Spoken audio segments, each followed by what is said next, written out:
In a near-future world obsessed with data and influence, a simple, profound act from Russia throws the American psyche into a crisis of meaning, forcing a re-evaluation of what true power is. As the unexpected event creates ripples across the globe, Mark Williams finds himself entangled in a web of political maneuvering, questioning the very nature of influence and control. In the quiet moments, Ivan grapples with the weight of his choices, realizing that true power might not come from data, but rather from genuine connection and understanding. As tensions rise, the dialogue between nations reveals the fragility of alliances, prompting Mark to reassess the strategies that once defined success in this data-driven society. In the heart of the chaos, Ivan discovers a deeper truth that transcends numbers, while Mark wrestles with the idea that leadership may require more than just data-driven decisions. With the world watching, President Pierce prepares to take a leap of faith, realizing that the path forward may depend on courage rather than control, while Chen considers the potential shifts in global dynamics.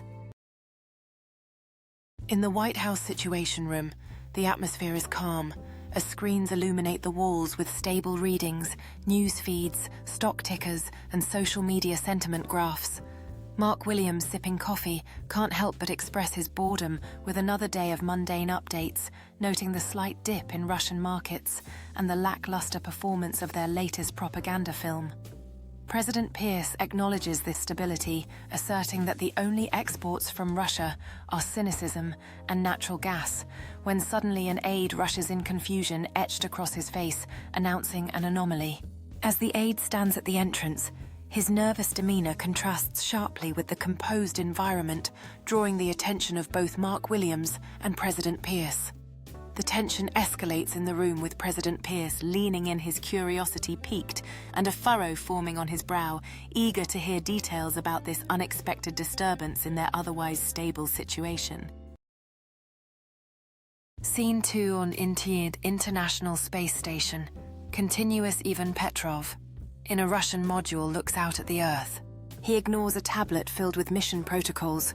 He opens a small personal locker. Inside is not contraband food or a secret experiment, but a simple hand-carried wooden box.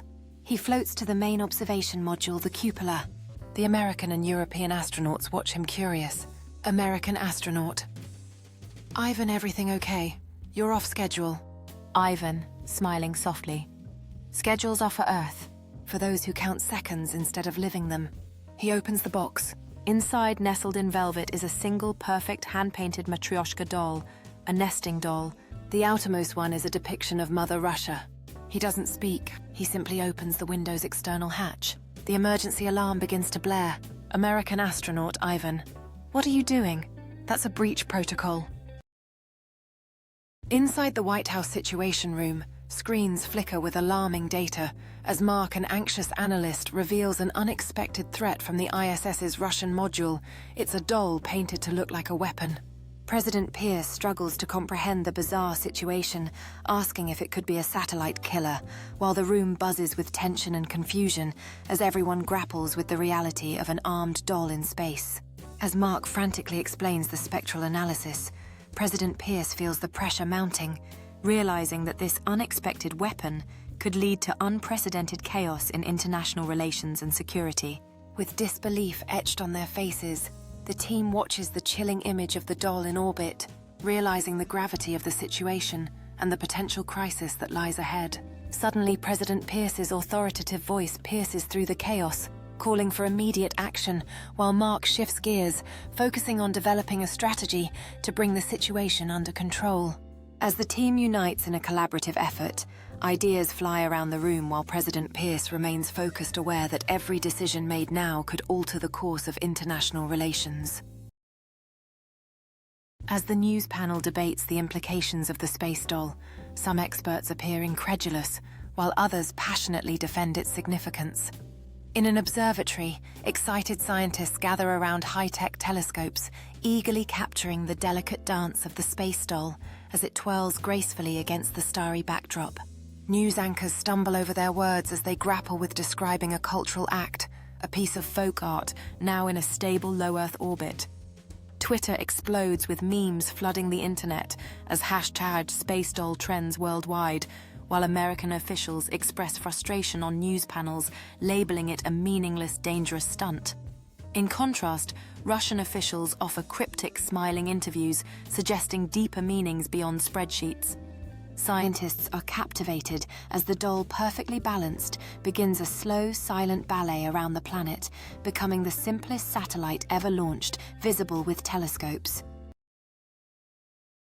The tension in the room thickens as the American ambassador's expression turns from outrage to disbelief, struggling to counter the points made against his country. The camera captures Chen, who seems unfazed, ready to offer his insight, bringing a sense of calmness amidst the chaos. Interior United Nations, days later. The American ambassador is red-faced. US ambassador. This is a violation of international space treaties. It's littering. It's absurd. The Russian ambassador stands calmly. Russian ambassador. You have thousands of satellites monitoring our every move, selling our data, tracking our assets. You weaponize the heavens, and you are offended by a piece of art, a symbol of potential of something simple containing something complex. What are you so afraid of? The Chinese diplomat Chen leans into his microphone. Chen. The United States has spent a century teaching the world to measure everything. It seems Russia has just introduced a variable you cannot measure. It is elegantly disruptive. Inside the Oval Office, President Pierce stands by the window, gazing at the night sky, where the space doll twinkles like a tiny beacon. He reflects on the perplexing situation, expressing how they weren't overpowered or threatened, but rather confused by an unexpected challenge. Mark suggests using the X-37B to shoot it down, but the president warns against being seen as a nation declaring war on a doll, emphasizing how they've been metaphorically boxed in. Mark stands across from President Pierce, arms crossed and visibly frustrated, insisting on the need for decisive action against what they see as a looming threat. The tension in the room is palpable as they debate the implications of their next move, surrounded by the symbols of power and responsibility that define the Oval Office. Turning away from the window, President Pierce's expression hardens with a blend of determination and concern as he prepares to defend his decisions. Mark's face reflects disbelief and urgency as he passionately argues for immediate military action, illustrating the high stakes and tension that fill the Oval Office in this unprecedented crisis. The question being posed by President Franklin Pierce is about the nature of power. Is it the ability to destroy a planet, or is it the capacity to inspire awe and wonder? In that moment down below, discussions about GDP and military might fade away, replaced by the collective curiosity of humanity. President Pierce continues emphasizing that true power is not merely about strength or military might. Instead, it lies in the ability to shift perspectives, making the previously dominant forces seem insignificant. He reminds us that in recognizing this speck of light, we've acknowledged a deeper truth about our existence. He conveys a powerful message that they were overcome not by brute force, but by creating a narrative where their strength became irrelevant. In that moment, the audience is encouraged to reflect on what truly matters and how perception shapes reality. As President Pierce concludes, he inspires those present to reconsider their notions of power and influence.